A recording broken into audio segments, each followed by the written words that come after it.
প্রিয় দর্শক, আপনারা দেখছেন ইউরোপ ব্লগ এবং আপনাদের সাথে আছে আমি বিকে রোমানিয়া থেকে। দর্শক, আজকের এই ভিডিওতে আমি সাগর পাড়ের সৌন্দর্য আপনাদের দেখানোর চেষ্টা করব। তো আমি যেখানে দাঁড়িয়ে ভিডিও করতেছি, এখান থেকে সাগরের পাড়ে যাইতে 2-3 মিনিটের মতো সময় লাগে। তো চলুন মূল ভিডিও শুরু করি।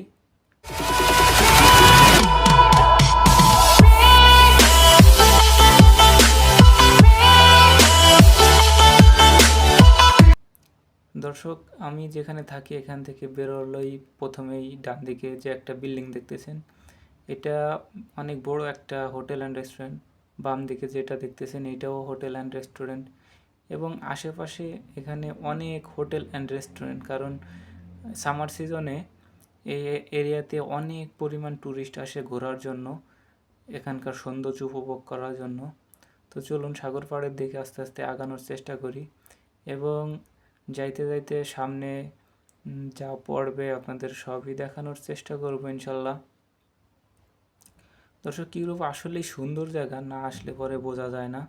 তো যারা নতুন ইউরোপে আসতে চান তারা আমার চ্যানেলের সাথে থাকবেন এবং আমার চ্যানেলের নিয়মিত ভিডিও দেখলে অনেক তথ্য পেয়ে যাবেন এবং অনেক সুন্দর সুন্দর জায়গা উপভোগ করতে পারবেন।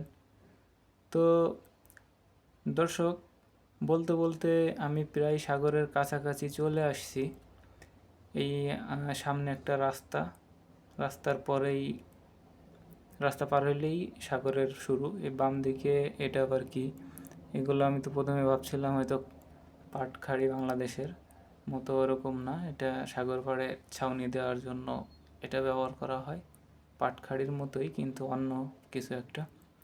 তো বলতে বলতে রাস্তার পাশে চলে আসলাম এবং রাস্তা পার হইলেই সাগর পাড়ে, এখান থেকেই সাগরের পাড় শুরু।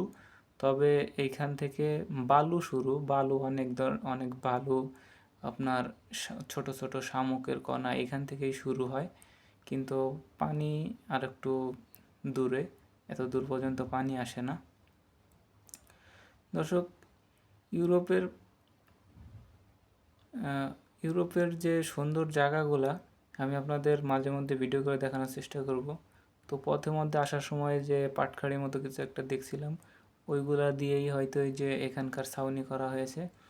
এখানে যখন কাস্টমারের আবির্ভাব হবে, অনেক কাস্টমার আসবে, তখন এইখানে আশেপাশে চেয়ার দেওয়া হবে এবং এখানে বসার ব্যবস্থা করা হয়েছে। তো বলতে বলতে সাগরের পাড়েই চলে এসেছে একদম। দর্শক, এখন সাগরে ঢেউয়ের পরিমাণটা একটু কম, এখানে প্রচুর পরিমাণে ঢেউ থাকে এবং অনেক বাতাস থাকে। যখন অনেক বড় বড় ঢেউ সাগরের কিনারায় আসে তখন দেখতে অনেক সুন্দর লাগে। এমনিতেই সাগরের পানির দিকে তাকাইলে অনেক ভালো লাগতেছে। তো ভিডিওতে হয়তো আপনাদের সব কিছু বোঝানো সম্ভব না, আসলে সাগরের পাড়ে এসে দাঁড়াইলে পরে মনটা অনেক ভালো হয়ে যায়।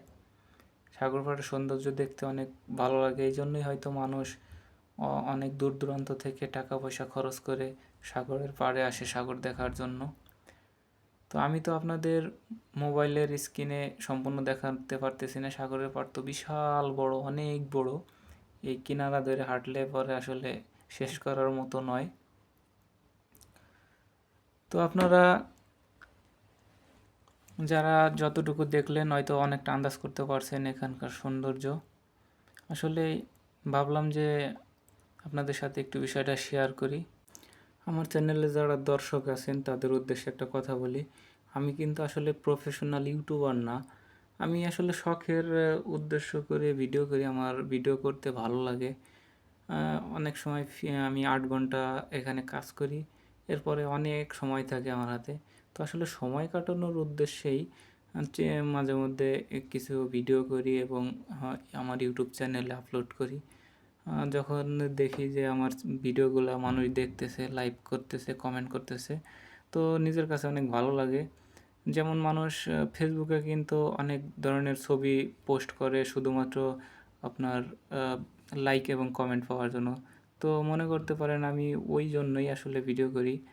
আমার এই ইউটিউব থেকে আমার ইউটিউব চ্যানেলটা যদি অনেক বড় হয় তো নিজের কাছে একটু ভালো লাগবে, এই কারণেই আসলে।